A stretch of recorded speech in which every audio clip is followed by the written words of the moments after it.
todavía. Ahora sí, ahí se está grabando. Bueno, pues vamos a dar inicio a este evento.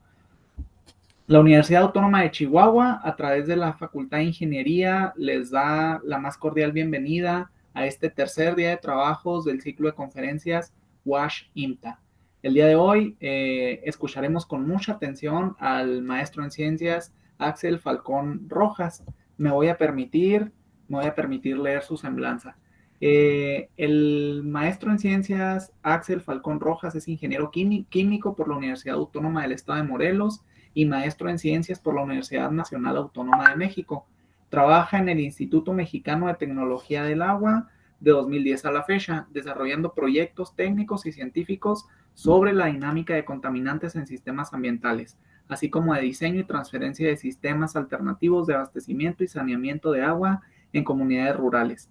El maestro Falcón ha participado en el desarrollo de más de 20 proyectos técnicos nacionales y 3 internacionales. Ha publicado 8 artículos en revista, 13 en memorias de congreso y 2 en revistas de divulgación, así como en 6 ponencias en congresos nacionales y 3 internacionales.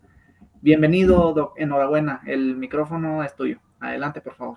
Ok, muchas gracias, Miguel Ángel. Gracias por la invitación. Muy buenas tardes a todos. Les voy a platicar un poco de la experiencia que he tenido en el IMTA, sobre todo en tecnologías alternativas.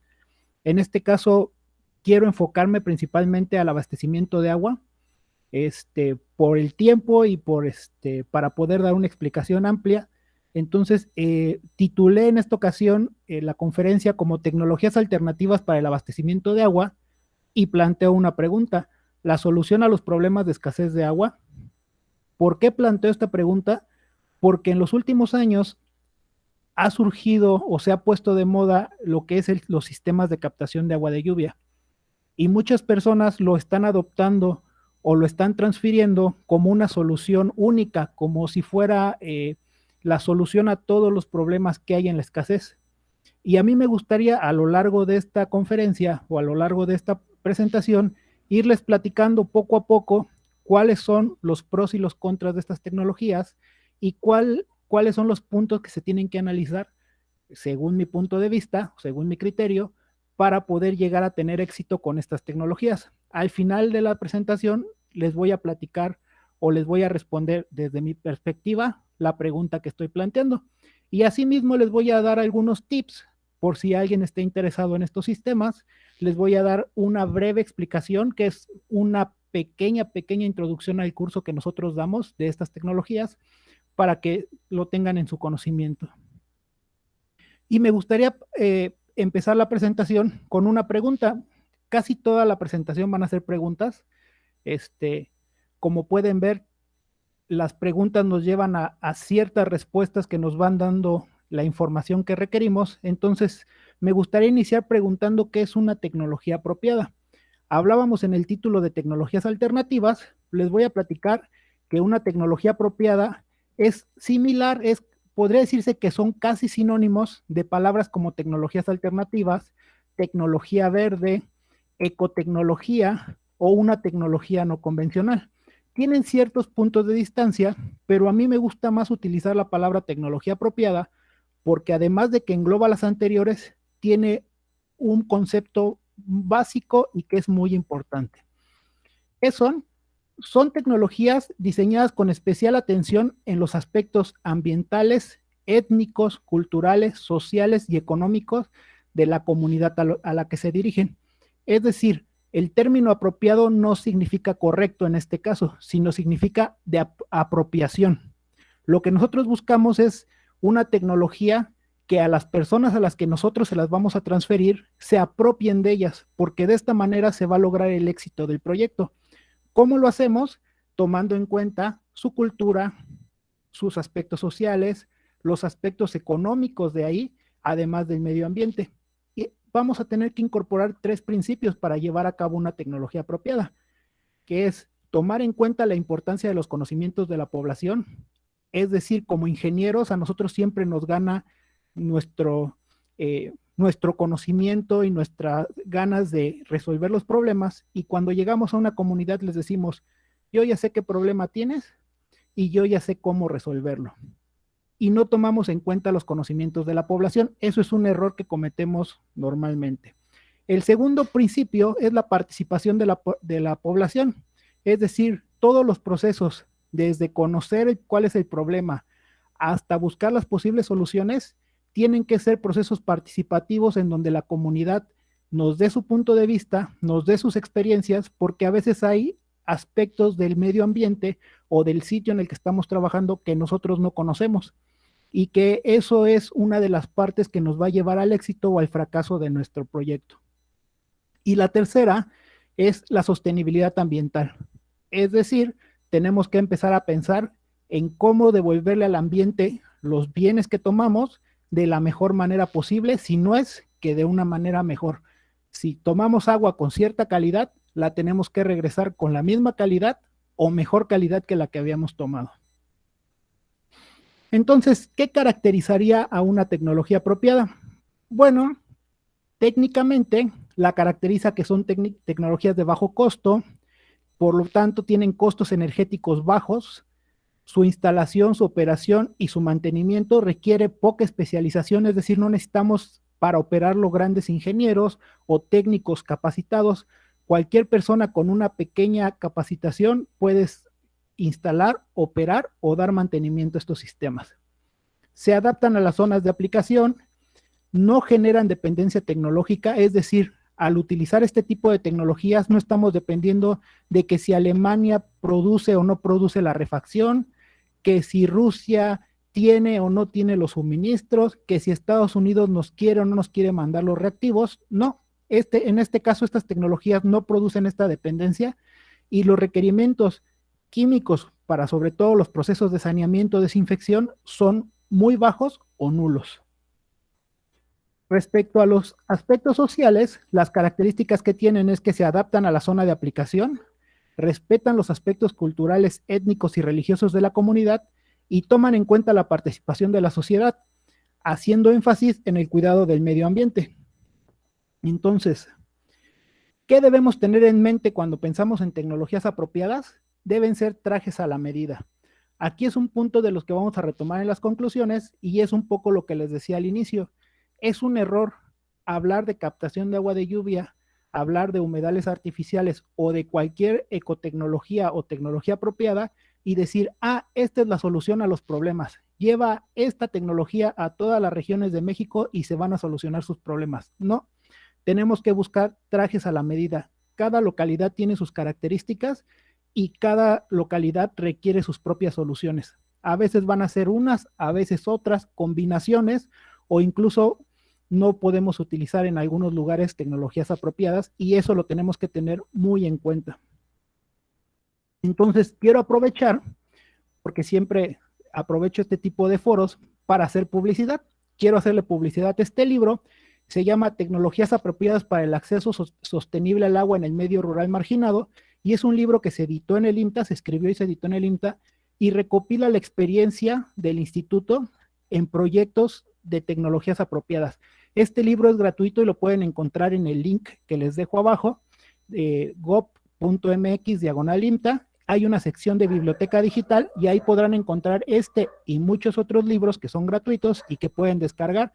Si quieren tener un poco más del panorama que les estoy platicando, aquí vienen bastantes ejemplos y bueno, es un libro muy bien ilustrado por una de nuestras diseñadoras, entonces no es difícil de leer. Entonces, regresando a la plática, les decía que el título dice Tecnologías alternativas para el abastecimiento de agua, la solución a los problemas de escasez de agua. Pero, ¿cuál es el problema? Eso es uno de los principales puntos cuando nosotros llevamos a cabo un proyecto, que queremos empezar el proyecto sin identificar el problema. En este caso, el problema es cuánta agua hay en el planeta y cómo la disponemos de ella. Entonces, les platico que el 71% de la superficie terrestre es agua, es decir, 1.386 millones de kilómetros cúbicos, no les quiero traducir eso a litros porque son ceros y ceros y ceros, son agua. Entonces, ¿cuál es el problema? Si hay tanta agua en el planeta, ¿por qué estamos tan preocupados y por qué estamos buscando soluciones? Bueno, nos podemos empezar a dar una idea si hablamos de la distribución de agua en el planeta. Esta es una imagen, abajo pongo el autor, donde nos dice cómo se distribuye el agua en el mundo. Les decía, 1.386 millones de kilómetros cúbicos es agua. Lo pueden ver en la imagen como la burbuja azul que ustedes ven en la pantalla, la más grande. Pero de este total, solamente esta burbuja pequeña, mediana que ven aquí, es agua dulce, es decir, 10.633.000 kilómetros cúbicos. Y de ahí, solamente este puntito azul que se ve aquí abajo es agua superficial, es decir, agua de fácil acceso. No estamos hablando de si está contaminada, si no está contaminada o si pasa cerca de nuestra comunidad o no. Simplemente estamos diciendo que de los 1.386 millones de kilómetros cúbicos, fácilmente podemos acceder a 39 a 93.000. Entonces, ahí se empieza a vislumbrar un poco el problema. Lo podemos ver de otra manera. Si vemos este ejemplo, el 97.5% del agua en el planeta es salada. Solamente el 2.5% es agua dulce, que es la que nosotros podríamos consumir. El problema se va haciendo cada vez más grave si pensamos en que alrededor del 70% de esta agua es de difícil acceso. Si vemos la tabla del lado izquierdo, podemos ver que alrededor del 70% de esa agua se encuentra en glaciares y en nieve. Entonces, obviamente está en los polos, es lejana, no es tan fácil de acceder. Los otros puntos en donde se tiene agua es el permafrost, que es una capa congelada de tierra que se tiene en las regiones de los polos, entonces pues tampoco es viable conseguirla. La humedad del suelo, en pantanos, que obviamente es agua pues con otras características que no nos facilitan su acceso o no nos facilitan utilizarla, y el agua biológica, es decir, la que cualquier ser vivo tiene dentro de su cuerpo. Si ven, es 0.003%, o sea, ni siquiera pinta. Del otro lado, podemos ver que menos del 30% del agua dulce es accesible. Y podemos ver en los dos primeros puntos que es el 70%, 99% alrededor del agua accesible es subterránea. Vamos a decir que es de fácil acceso entre comillas porque requerimos un sistema de bombeo y entre otras cosas. Pero también ahí la podemos nosotros dividir en agua subterránea de fácil acceso, que es alrededor del 70%, y subterránea de difícil acceso, es decir, zonas muy profundas a las que todavía no podemos acceder. El agua superficial, que sería la más fácil para nosotros, es la que se encuentra en lagos y ríos y no llega a ser el 1%. Y entonces el restante 0.13% viene de la atmósfera. Para las aguas de fácil acceso, nosotros contamos con fuentes convencionales o con tecnologías convencionales, que son para el agua subterránea, los pozos, y para las aguas superficiales, pues pueden ser presas, represas, obras de toma, que nos ayudan a tomar esa agua y llevarla a donde la necesitamos. ¿Cuáles son los problemas o las desventajas de este tipo de tecnologías? Pues la disponibilidad, no en todos lados hay agua subterránea o hay un río cercano. La infraestructura, necesitamos hacer altas inversiones para poder excavar un pozo o poder hacer una presa. La energía eléctrica que se requiere. Aquí sí se requiere una operación especializada, sí requerimos de ingenieros, de licenciados, de químicos, entre otras especialidades para poder operar estos sistemas. Tienen mantenimientos costosos, genera problemas sociales, es decir, cuando nosotros ponemos una presa, siempre las personas que viven aguas abajo de ese lugar, pues van a reclamar con justa razón que los estamos limitando en el uso de agua. Y sobre todo, recuerden que tenemos sobreexplotación de acuíferos. En México la mayoría de nuestros acuíferos están sobreexplotados, entonces hay agua disponible, pero aunque es de fácil acceso, pues no tenemos tanta libertad ni es tan fácil ya acceder. Entonces, ¿qué opciones tenemos? Si vemos el agua de fácil acceso, pues vemos, como les decía, que hay un porcentaje de agua subterránea que pues no podemos todavía llegar a ella. Y nos quedan tres fuentes que son las que tenemos sobreexplotadas: lagos, ríos y el agua subterránea. Y la única opción que tenemos para explorar ahora es la atmósfera. Pero ¿Nosotros podemos obtener agua de la atmósfera? ¿Cómo, no? ¿Cuáles serían las formas? ¿Cómo la aprovechamos? Pues bueno, aquí en las imágenes podemos ver que el agua en la atmósfera la podemos encontrar en las nubes, en la niebla o la neblina, en la lluvia y en la humedad.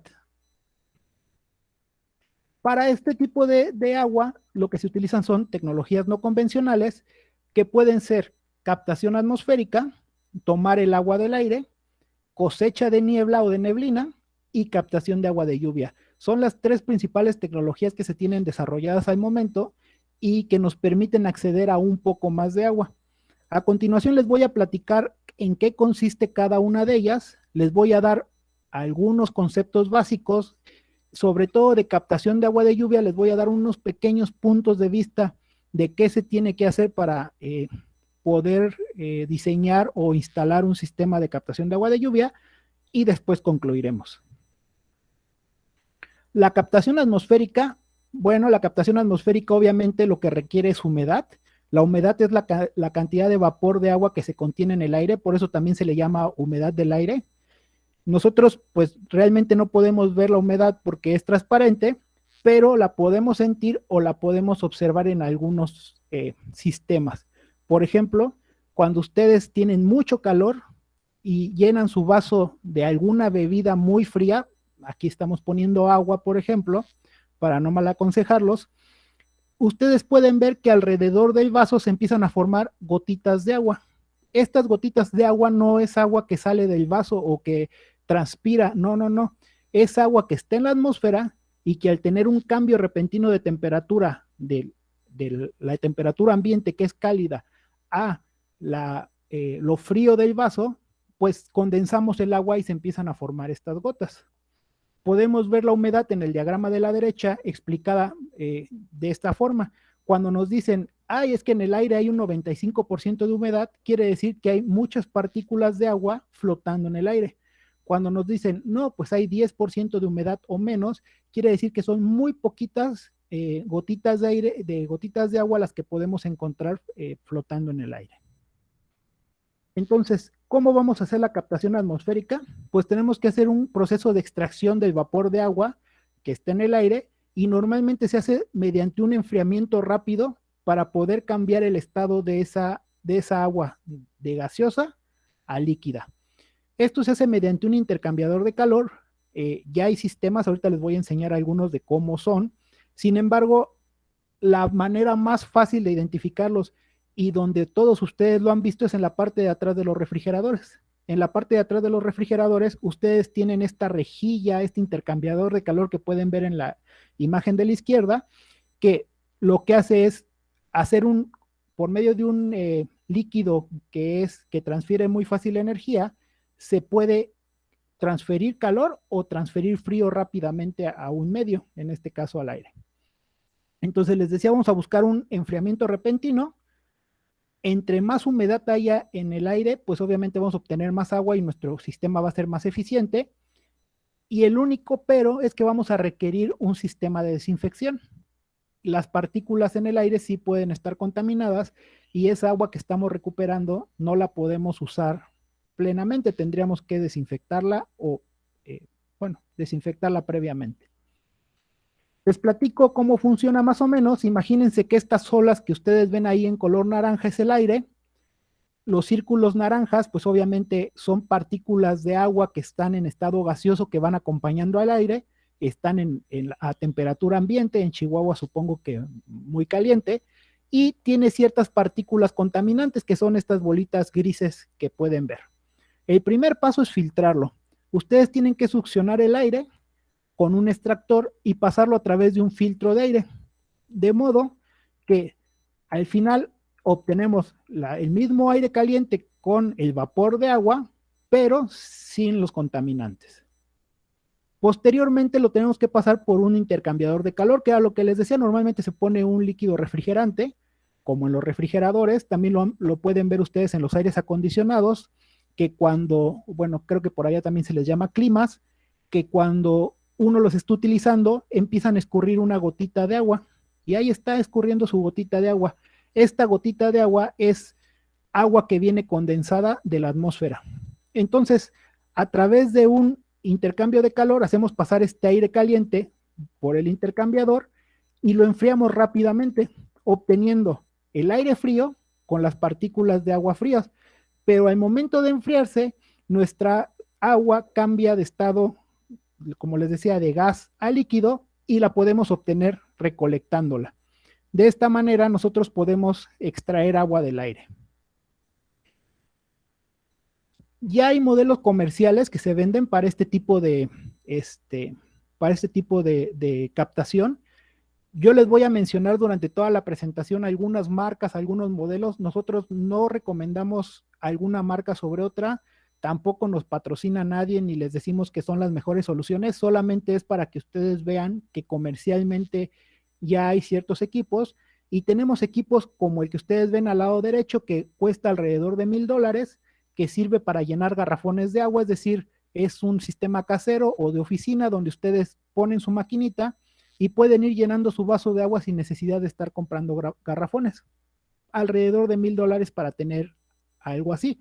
Ustedes tendrían que hacer un cálculo entre cuánto gastan comprando garrafones y cuánto gastarían con este equipo para ver si les es viable o no les es viable. Para sistemas a mayor escala, tienen, por ejemplo, el condensador que ustedes ven del lado izquierdo, que es un modelo EA250. Este les permite producir entre 250 y 300 litros de agua por día. Sin embargo, el costo, pues ustedes pueden ver que es alrededor de $50,000. Actualmente estos sistemas se utilizan, por una parte, para oficinas o casas como el que ven a la derecha, o los lugares como los que ustedes ven a la izquierda se utilizan más para emergencia, es decir, cuando hay una inundación, un desastre natural que colapsa nuestro sistema de abastecimiento de agua, se llevan este tipo de sistemas para abastecer a la población. ¿Por qué? Porque aquí están las desventajas. Uno, el costo. Segundo, requieren de energía eléctrica, que eso pues también les va a subir los costos, obviamente. Y tercero, que siempre van a estar dependiendo de cuánta humedad hay en el aire y de la zona en la que ustedes viven. Actualmente, para tener un sistema de este tipo en tu casa, para dotarte de agua para todos los usos que les das en tu casa, no son muy viables que digamos. Sin embargo, pues está desarrollando tecnología para poder reducir los costos y lo que les decía, no es que el sistema sea viable o no sea viable o resuelva un problema o no lo resuelva, sino depende qué es lo que tú quieras hacer. Si tú gastas en diferentes garrafones que tienes que estar comprando una cantidad alta de dinero, pues quizás sí te es viable. Si tú tienes una emergencia en donde tienes a una población que no tiene acceso al agua, los pozos están contaminados por una inundación y no hay cómo dotárselas, pues puedes llevar un sistema de estos y te saca del problema. Sin embargo, si tú en tu casa pues quieres instalarlo para, digamos, de ahí obtener todas tus fuentes de agua, ya no es tan viable el asunto. La segunda tecnología que les quiero platicar es la cosecha de niebla. La cosecha de niebla, la niebla o neblina son nubes que están a nivel del suelo y están a nivel del suelo porque tienen gotas de agua que están recién formadas. Entonces son muy ligeras para permanecer en el piso, pero son demasiado pequeñas para precipitarse, entonces están como flotando, ustedes las podrán haber visto en las mañanas que se encuentran esto, y cuando salen de su casa pueden ver que su coche o lo que está afuera, por ejemplo, las hojas de los árboles tienen gotas de agua que a veces les llamamos sereno. Pues este es el agua que transportan que se transporta en esta niebla y que aquí es como se atrapa. ¿Cómo lo vamos a hacer? Con un proceso de captura. Este proceso depende de diferentes variables. Una, de la densidad de la niebla, es decir, qué tan oscura o qué tan densa es.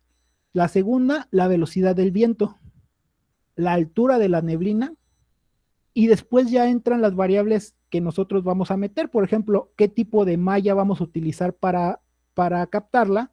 Si ustedes pueden ver, ahí hay dos sistemas o un sistema de captación de neblina en las imágenes y son un marco, obviamente que este marco sostiene lo que es nuestra malla, y esta malla que normalmente se utiliza malla sombra, que es una malla que permite el paso del aire, pero que tiene pequeños poros que pues que imposibilitan que todo el aire pase completamente.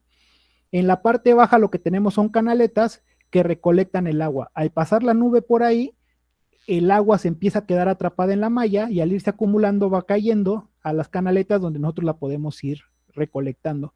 Estos sistemas se utilizan sobre todo en lugares como Perú y Chile, porque son lugares en donde la neblina es muy espesa y donde los vientos soplan fuerte. En México hay muy pocos lugares en donde se ha implementado y normalmente nos dicen que se pueden obtener 3 litros por metro cuadrado por día. Es decir, si tú pones una malla de 1 metro cuadrado para atrapar la neblina, puedes obtener alrededor de 3 litros de agua. Y también, obviamente, esta agua requiere un tratamiento después de la cosecha. Entonces, ¿cómo sabemos si es viable o no? ¿Cómo sabemos si en un lugar que hay neblina lo podemos utilizar? Pues hay un aparatito o un instrumento que se ha inventado que se llama neblinómetro, que no es otra cosa que un marco de madera o también puede ser metálico, en donde se pone una malla de un área de 1 metro cuadrado. Y lo que tenemos que ir haciendo es hacer prueba y error. Ponemos nuestra malla, le damos una orientación, le damos una altura y vemos cuánta agua podemos captar en un día.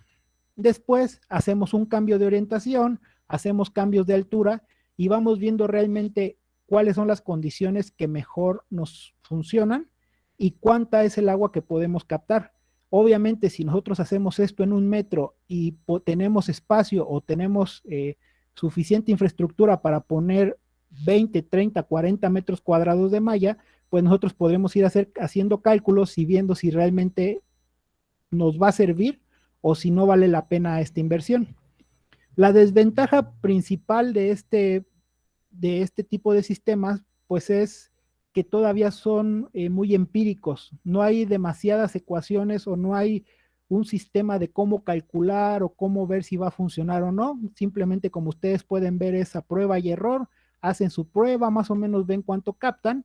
Si les sirve, bueno, pues lo hacen a gran escala, ponen 30, 40, 50 metros o los que tengan disponibles y si no les sirven, bueno, pues hay que buscar otra opción.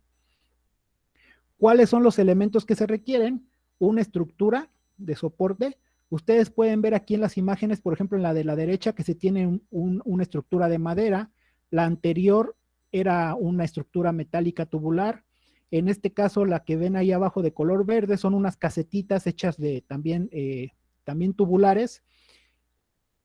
Necesitan una malla. Les digo, normalmente se utiliza esta malla sombra de diferentes tipos de aberturas o a veces se utiliza doble. Se utiliza canaleta, la que pueden ver en la imagen de arriba de color blanco, que es la que va a ir recolectando todo el agua, y un sistema de almacenamiento, es decir, esta agua tiene que pasar por la canaleta y llegar al lugar donde nosotros la vamos a almacenar. Y obviamente, pues tenemos que darle un tratamiento. ¿Por qué? Pues porque se va a estar contaminando en el aire y se va a estar contaminando también con nuestra malla. Normalmente se utiliza un filtro de carbón activado con plata coloidal o un filtro polimérico y para la desinfección se puede utilizar la plata coloidal o desinfección UV.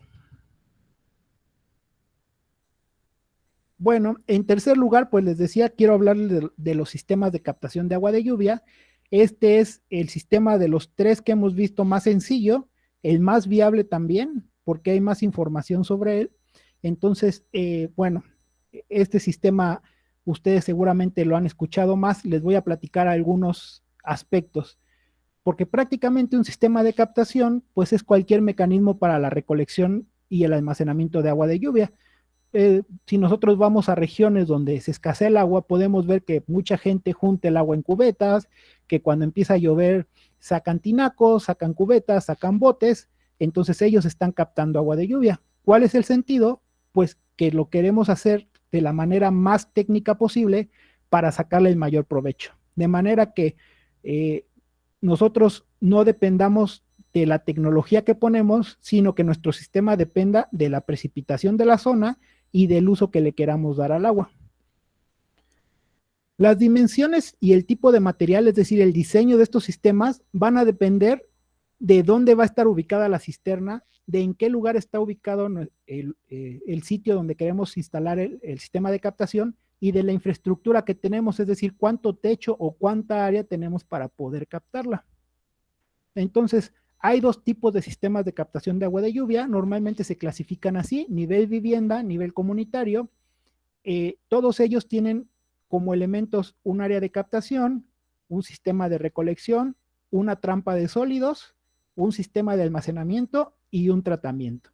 ¿Cuáles son las diferencias? Pues ustedes pueden ver que la captación se hace en los techos de las viviendas, y a nivel comunitario, pues se puede hacer en techos de la infraestructura pública, por ejemplo, en los techos de los hospitales, en el techo de toda una colonia, en el techo de estos gimnasios o de estas canchas deportivas que se han estado haciendo, o en las escuelas donde se tienen los tejados.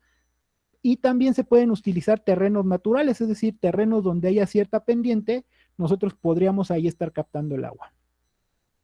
La recolección, pues obviamente a nivel vivienda requiere de canaletas y de tubería de PVC, mientras que a nivel comunitario, si son sistemas muy grandes, pues ya requerimos sistemas de distribución, quizá incluso hasta canales. Las trampas de sólidos, pues pueden ser algunos filtros para el sistema de viviendas, mientras que para nivel comunitario quizá requerimos sedimentadores o obras más hidráulicas más grandes. Los almacenamientos, normalmente a nivel vivienda se utilizan cisternas, y a nivel comunitario se utilizan ollas. Estas son ollas de captación, digamos que son como represas que se pueden hacer. Y el tratamiento, pues depende del uso. Normalmente a nivel vivienda es para uso y consumo humano, entonces se utilizan filtros biológicos, sistemas de desinfección, cajas de desinfección solar, mientras que para nivel comunitario, pues sí requerimos saber qué uso vamos a poner. Podemos poner desde filtros hasta una planta purificadora, una planta potabilizadora que nos ayude. Entonces, les voy a platicar un poco de los componentes, sobre todo para nivel vivienda. Requerimos un área de captación. Esta área de captación tiene que ser un techo principalmente de materiales que no contaminen el agua y que nos permitan transportarla sin filtraciones. No podemos utilizar techos de paja, techos vegetales, nada de eso. No podemos utilizar tampoco techos que estén hechos de asbesto, porque el asbesto contamina el agua. Entonces requerimos techos de lámina, de lámina galvanizada o metálica, plástica, tejas, incluso azulejos, dependiendo la casa o la vivienda en la que la queramos poner. El sistema de recolección y conducción, pues es un conjunto de canaletas. Las canaletas pueden ser desde las canaletas galvanizadas que nos venden en las ferreterías, que son muy económicas, en forma de triángulo, o pueden ser sistemas tan complejos como los que ya nos venden en las ferreterías más grandes o los lugares de decoración como Home Depot, en donde ya tienen formas. Ustedes pueden ver ahí en la imagen ya una canaleta redonda, algunos ya traen algunas formas arquitectónicas que nos permiten dar una mejor vista a la casa. Eso depende de los objetivos y del presupuesto que tengamos para el proyecto. Necesitamos un interceptor de primeras lluvias. La mayor parte de la contaminación del agua de lluvia no viene en sí de la atmósfera, sino viene del techo de la casa. Al momento en que el agua es captada, nosotros la estamos contaminando. Entonces requerimos separar las primeras lluvias, que son las que nos ayudan a lavar el techo y son las que arrastran los contaminantes. Ahorita más adelante les voy a platicar más a detalle. Y nos permite descontaminar el agua. Y por otro lado, también necesitamos infraestructura de almacenamiento. Les decía, puede ser cisternas, tinacos, ollas de captación, dependiendo la escala de lo que queremos, dependiendo el volumen que necesitamos, es cuánta agua o cuánta agua requerimos almacenar y qué sistema nos va a funcionar de mejor manera. Entonces, para el tratamiento, al final requerimos, por una parte, filtros de hojas. Estos filtros nos van a permitir quitar todos los elementos que tengan más de 1 milímetro de grosor, o, por ejemplo, piedritas, hojas de los árboles, varitas de los árboles. Se pueden utilizar filtros como el que ustedes ven a la izquierda, que ya te lo venden comercialmente, que es un filtro que se embona en la tubería y que ya no te permite que pasen los contaminantes mayores. Pero también se pueden idear algunos sistemas como la bolsa que ustedes ven en el centro, que permite captar esas hojas, o incluso muchos de los sistemas lo que hacen es poner tela mosquitera de alrededor de 1 milímetro de abertura de poro, la ponen encima del sistema o de la tubería en donde se va a captar el agua y de esa manera se filtra. Es el sistema más fácil y económico para la filtración. Les decía, el objetivo es eliminar sólidos mayores a 1 milímetro. Estamos hablando de hojas de árboles, ramas, piedras, plásticos, todo lo que se les ocurra que pueda caer en un techo. Por otra parte, está lo que les platicaba, el interceptor de primeras aguas, también se le llama trampa de eliminación de sólidos. Entonces, elimina el agua proveniente de las primeras lluvias, que les decía que es la que lava el techo, y normalmente se recomienda separar alrededor de 2 litros por cada metro cuadrado de área de captación que tenemos. El sistema más sencillo es el sifón o cuello de ganso, ese que ustedes pueden ver en la imagen, en donde en la parte baja se van a ir acumulando los sólidos. Ustedes ahí tienen un tapón que pueden abrir y ahí va a salir todo el agua que se contamina durante los primeros minutos de la lluvia. ¿Cómo funciona? Pues de esta forma, imaginemos que este es el cuello de ganso que ven arriba o el sifón que ven arriba y en el tapón pues ustedes ponen un tubo para recolectar el agua, para ver qué pasa. Entonces empieza a fluir el agua, las primeras lluvias que son las que arrastran los contaminantes y las que arrastran las partículas que pasan el filtro, se van sedimentando y van cayendo en este tubo. Y una vez que pasa el tiempo de las primeras lluvias de contaminación, se llena este tubo y entonces el agua limpia, libre de contaminantes, pasa directamente a la cisterna, dejando almacenado pues todo el agua que está contaminada. No la recomendamos para uso y consumo humano, pero sí la podemos usar para regar o la podemos usar para lavar las banquetas, lavar el auto u otras actividades. Estos sistemas pues hay de diferentes formas, ustedes los pueden idear como su imaginación les ayude. Por ejemplo, el de la izquierda es el sistema más sencillo, ponemos una T con un tubo tapado en la parte de abajo, entonces las primeras lluvias se van a ir acumulando dentro del tubo, las primeras lluvias se van a ir acumulando dentro del tubo y ya que se llena este tubo, va a empezarse a llenar nuestro almacenamiento con agua limpia. Hay sistemas como este de Rotoplas, que ya es un tinaquito alrededor de 100 litros y tiene un flotador. Cuando se llena el agua que nosotros requerimos para separar o que nosotros calculamos que tenemos que separar, se cierra el flotador y nos permite que el agua limpia pase a la cisterna. Y hay otros sistemas como el que ven de Isla Urbana, que se llama Tlaloque, que tiene una pelotita. Entonces lo que haces tú es que configuras cuál es el volumen de agua que requiere separar. Conforme se va llenando este sistema, la pelotita va subiendo hasta que tapa la tubería y una vez que tapa la tubería ya nos permite el paso del agua limpia a la cisterna. Y de este modo nosotros tenemos separado nuestros sólidos o nuestros contaminantes de estas primeras lluvias. Pues las consideraciones de diseño para un sistema de captación es la localización del sitio, determinar cuál es la demanda de agua por familia, calcular cuánta del agua que podemos captar es aprovechable, dimensionar cuál va a ser el área de captación que requerimos, la línea de conducción.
Bueno, parece que tuvimos ahí un pequeño problema con el doc. Déjenme, me comunico con él. Denme un minutito, por favor.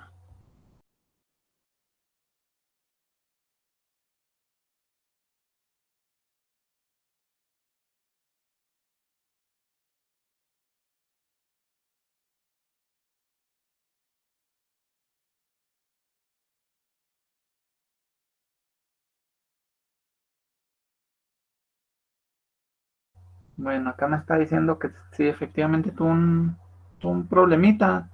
Ahí va a tratar de volver a ingresar. Así que esperemos un momentito, por favor.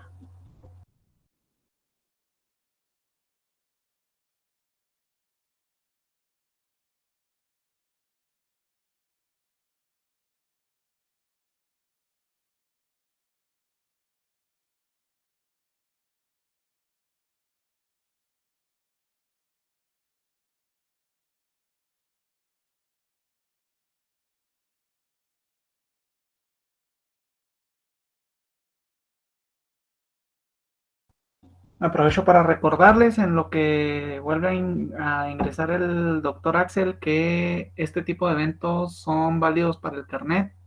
Entonces, lo único que tienen que hacer es tomar una impresión de pantalla y comunicarse al correo de la persona que organiza el carnet, que me parece que es carnetfing@wash.mx.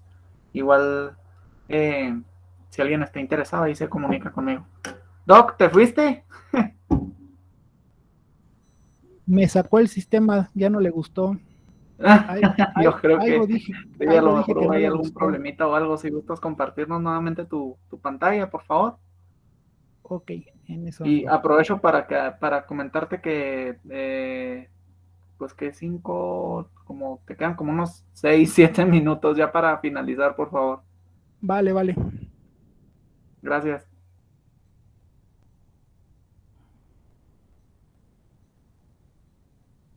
Me parece que ya pueden ver la presentación, ¿cierto? Sí, ahí ya la podemos ver nuevamente. Gracias. Ok, nada más déjame ponerme al día de dónde íbamos.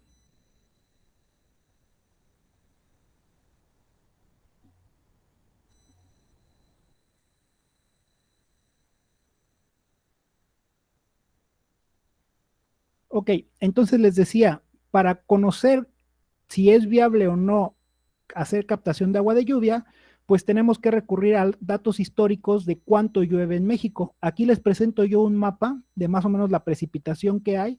Las zonas entre más azules vean, hay más precipitación y entre más rojo se vea, hay menor precipitación. Entonces, ustedes pueden ver que en la parte centro-sureste de México, la precipitación o la captación de agua de lluvia es muy viable, sin embargo en el norte no tanto. Yo siempre hago mi tarea en los lugares donde presento y les doy un panorama de su lugar, de su estado. En este caso, la precipitación pluvial en Chihuahua, ustedes la pueden ver igual, entre más azul, más viable, entre más rojo, menos viable. Se dice que a grosso modo, si ustedes tienen una precipitación entre 800 y 1200 milímetros, pueden utilizar un sistema de captación. Entonces, si ven, pues la mayor parte de su estado sería muy complicado. ¿Y por qué sería muy complicado? Porque ustedes requieren calcular un área para cierto volumen de agua captado. Este es un trabajo que hicimos en Chihuahua de diferentes localidades para ver qué tan viable era poder dotar esa comunidad con 50 litros por habitante por día, que es muy bajo, o 100 litros por habitante por día, y cuál es el área que necesitaban. Si ustedes pueden ver toda esta zona que está en color rojo y color naranja, pues no es muy viable porque necesitan volúmenes o necesitan áreas de captación de alrededor de 100 a más de 200 metros cuadrados. Es decir, su casa tendría que medir más de 200 metros cuadrados para poder tener un sistema que les pueda dar 50 litros por habitante por día. Y lugares que requieren menos de 70 metros cuadrados, que pues serían la mayoría de las casas normalmente en México, pues estamos hablando de entre 1 y 5 sitios o localidades en donde se cumplen estas expectativas. ¿Cuánta agua tenemos que darles? La OMS dice, para consumo, 20 litros por habitante por día, para un sistema intermedio, es decir, consumo e higiene personal, 50 litros por habitante por día, y un sistema óptimo sería consumo, higiene personal y limpieza, que serían 100 litros por cada habitante por día. Sin embargo, pues el IMTA pues siempre le gusta andar contradiciendo y ellos dicen con datos reales, con datos, o sea, una cosa es lo que recomienda la Organización Mundial de la Salud, que sería lo ideal, y otra cosa es lo que realmente sucede. Entonces ustedes pueden ver que en México, en lugares cálidos, en lugares socioeconómicos residenciales, pues se utilizan hasta 400 litros por habitante por día. Es decir, estamos sobrepasando la demanda que se requiere.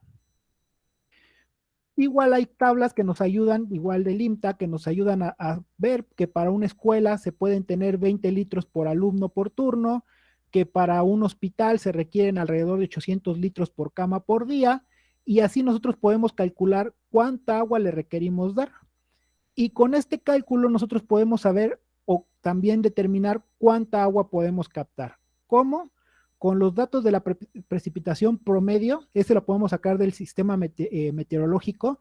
Normalmente nos dicen una altura de captación, por ejemplo, 100 milímetros por año. Eso significa que vamos a captar 100 milímetros de agua por cada metro cuadrado que tengamos de área de captación. Por otro lado, pues está el techo de nuestras casas, que nosotros podemos sacar el área, cuánto mide de largo, cuánto mide de ancho, y tenemos un área, y de esta manera obtenemos un volumen.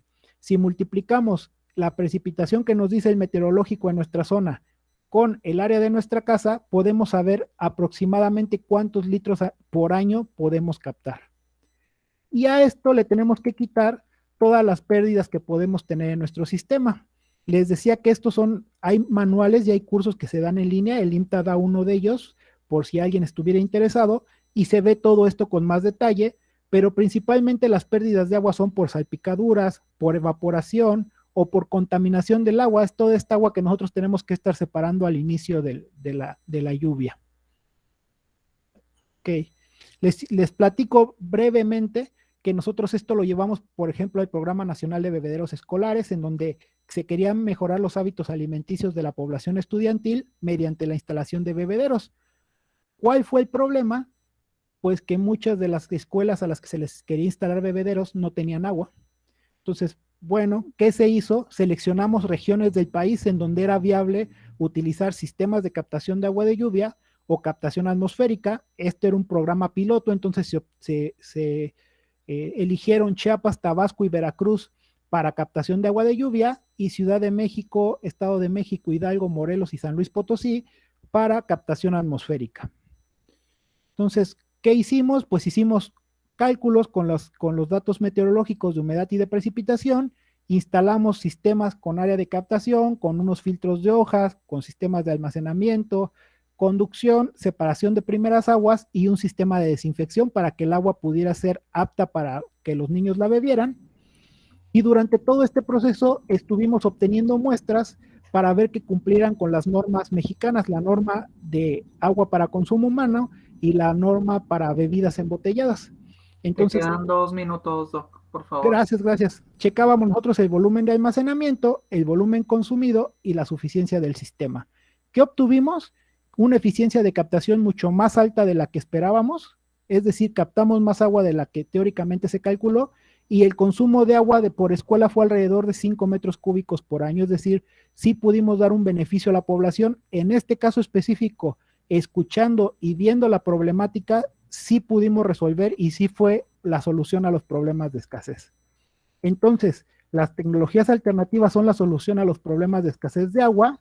En algunos casos, como el que acabamos de ver, sí, pero en la mayoría de los casos, no.